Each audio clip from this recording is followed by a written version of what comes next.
Welcome to the 33rd chapter of the book of Numbers. The stages of the Exodus recounted. A stage is someplace that they stayed. It says, and these are the Stathmi. That's a stage, a place that they stayed at. Of the sons of Israel, as they came forth from out of the land of Egypt, with their dynami, a force, dynamite is the derivative, by the hand of Moses and Aaron, of course, led by God's directions. And Moses wrote the things of their departures and the things of their stages through the word of the Lord. This is considered God's word. And these are the stages of their goings. Departing from out of Ramasea, in the first month, the 15th day of the first month, the next day of the Passover, the sons of Israel came forth by a high hand, that means by powerfully, taking all the goods of the Egyptians and leaving with the power of God before all the Egyptians. And the Egyptians buried of theirs, of the ones having died, that is, the firstborn, as many as the Lord struck, all the firstborn in the land of Egypt. And among their gods, the Lord executed punishment. Now, exactly what that is talking about, I'm not sure. Their gods, they had a snake god and a bull, sacred bull, Apis. I'm not sure. Egyptology, I'm not very well versed in, but the gods of Egypt, somehow God even punished the people. Couldn't have punished the gods because the gods didn't really exist. So I believe this punishment was on these people, maybe the clergy. Doesn't say, but it says so right here. Doesn't say so in other places. And the sons of Israel, departing from out of Ramses, camped in Succoth. And Succoth is mentioned in Exodus 12:37, and right before that, you can go and see where they left. And up here is Ramses. Here they have Succoth. Ramses is up here. So they went down, and this is the area that they are in. And departing from out of Succoth, they camped in Etham. And Etham, or Otham, is Vutham in the Greek here, and another place it's Uthan, which is part of the wilderness. So they're now into the wilderness area, away from vegetation. And departing from out of Etham, or Buthan, and they camped at the mouth of Heroth, which is before Val-Sapon, and they camped before Migdol. Now, where all these places are, we really don't know, but go back up to that map. I believe that this is Ramses, and so now they have went to Succoth and other places that are here. And there's this called the Bitter Lakes up here. Now, that one time, Strabo, the geographer, had heard or thought that it was connected to the Gulf of Suez here, which would have made it part of considered the Red Sea. The Red Sea really doesn't start until way down here. This is the Gulf of Suez and the Gulf of Aqaba. So wherever they crossed, a lot of people think it was way down here, but I don't think so. I think they crossed it up here. And these places that it mentions are around here because it's before it gets to the wilderness in Mount Sinai. And departing from Eroth, they passed in the midst of the sea into the wilderness. So now we know that they're someplace across the sea into the wilderness, and went a journey of 3 days through the wilderness themselves, and camped in bitterness. And departing from out of bitterness, they came to Elim, as mentioned in Exodus 15:27. And in Elim were 12 springs of waters and 70 trunks of phoenicon. Phoenix, the city, means city of palms. And they camped there by the water. And departing from Elim, they camped by the Red Sea. So now, it said before they crossed in the midst of the sea, and now they camped by the Red Sea. Now, exactly where that would be, it could have been as they crossed up here, then they came down, and they're right here by the Red Sea, which I believe is what it is, because later they go to Sinai over here, and the wind brings the mother quail from the Red Sea area. So I believe this whole part is right down in there. And departing from the Red Sea, they camped in the wilderness of Sin.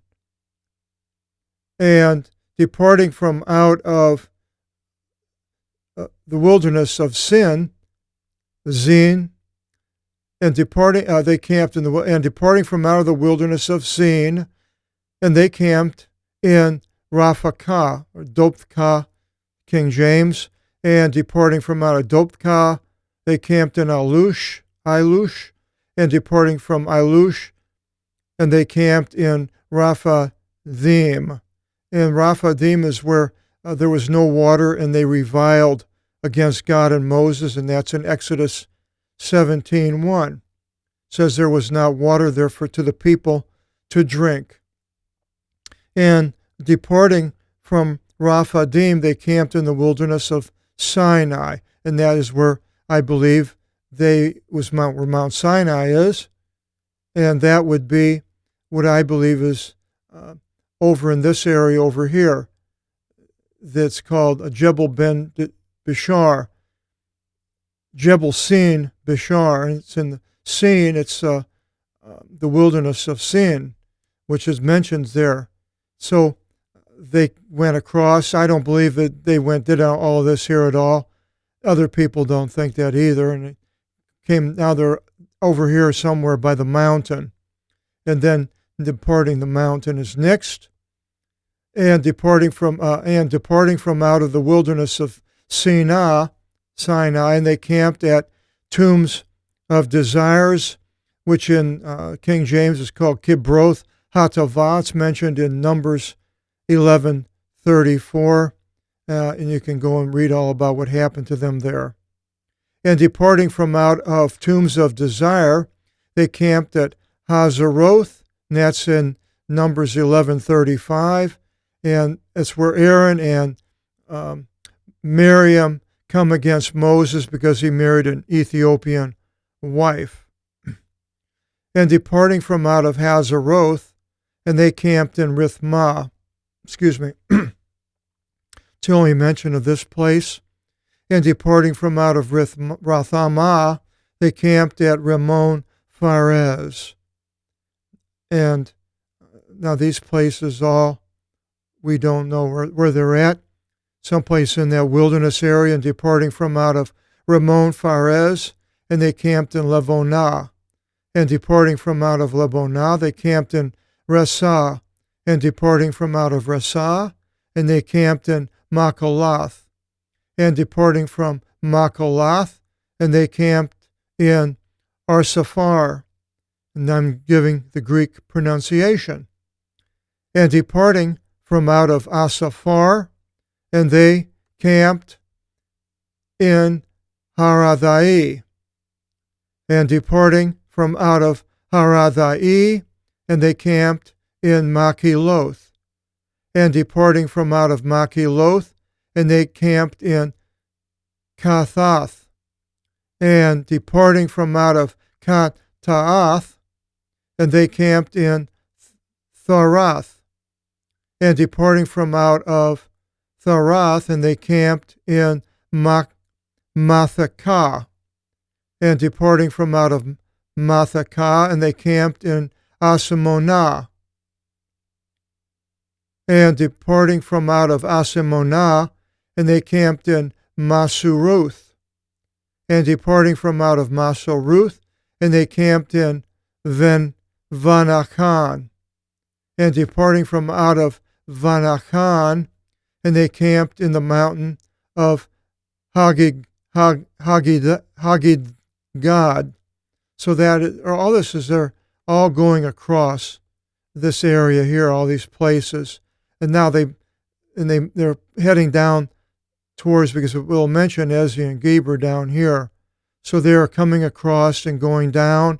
They did come send the spies, and let's see, that's I think is later. So departing from out of the mountain of Hadigad, and they camped in Etamathah, and departing from out of Etamathah, and they camped in Evronah, and departing from Evronah, and they camped in Gazion Gaver, and that would be there down here. So they were all coming down. They got to Ezra Geber, and now if they somewhere along the line they came against the Canaanites up here. So now it might be afterwards here.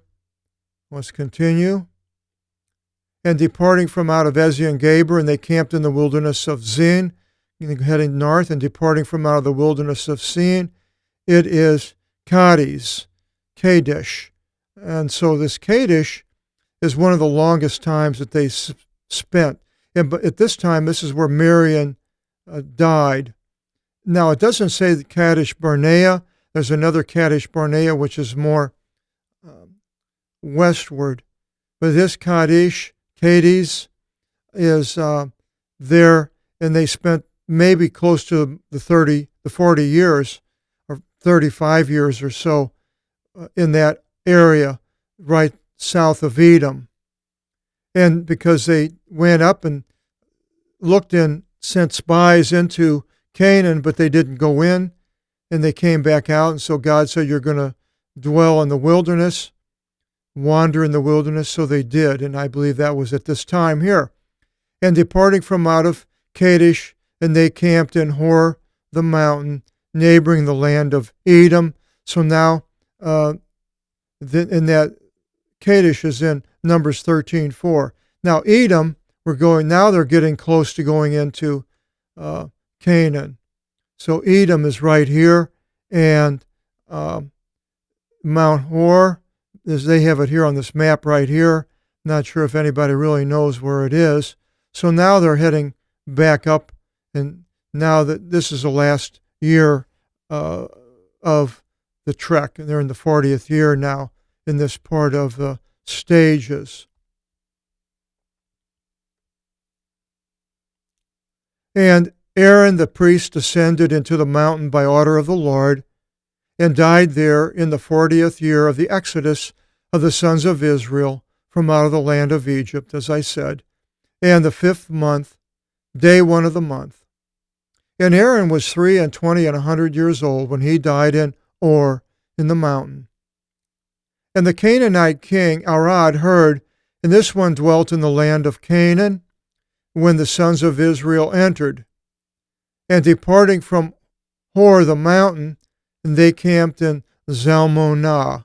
So I believe then that they sent them up and before when they left. And then the Canaanites came down and battled with them right after they came.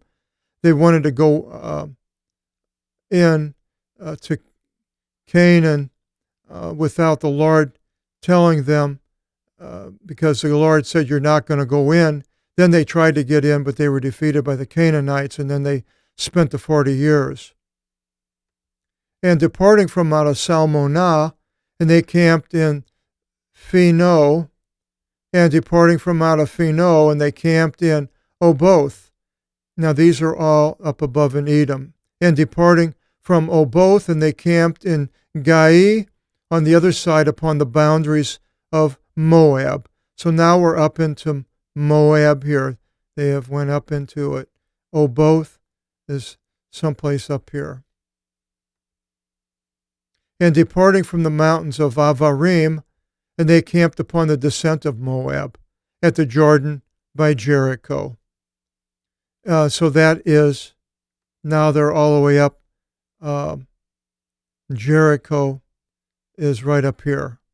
So now they've went through Moab, and Mount Nebo is where Moses goes up to view the land of Canaan.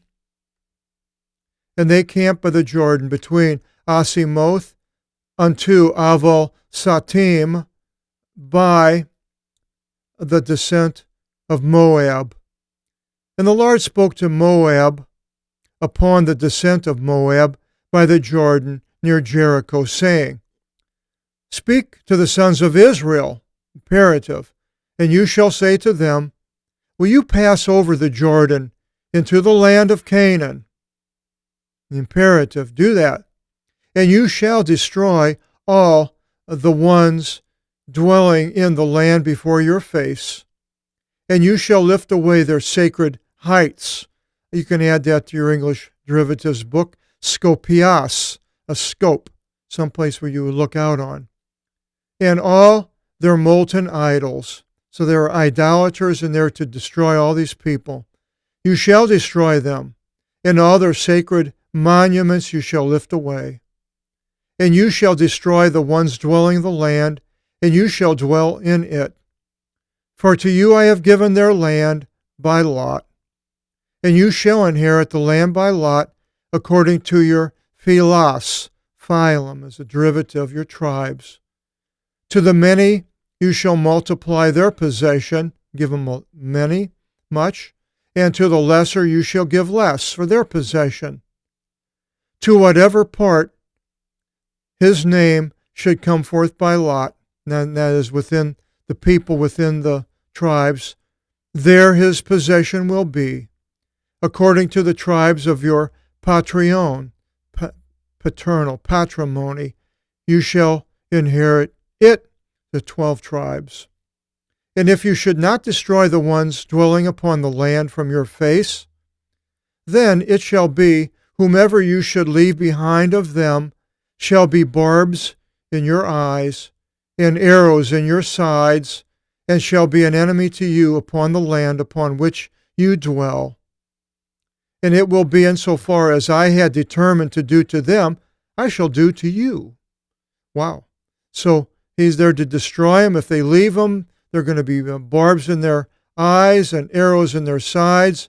And they didn't. They went in and didn't destroy all the peoples. And we read all about that when we get to the book of Judges, basically. And today Israel is in, but there's still a lot of other peoples there. They haven't cleansed the land, haven't built a temple, haven't done a whole lot. So whatever the Lord had against these people, he'll do it to the people of Israel. Chapter 34, the borders of Israel's inheritance. We'll find out all these borders and where they go and so forth. Hope you'll join us in the next chapter and continue through the book of Numbers. Till then, God bless.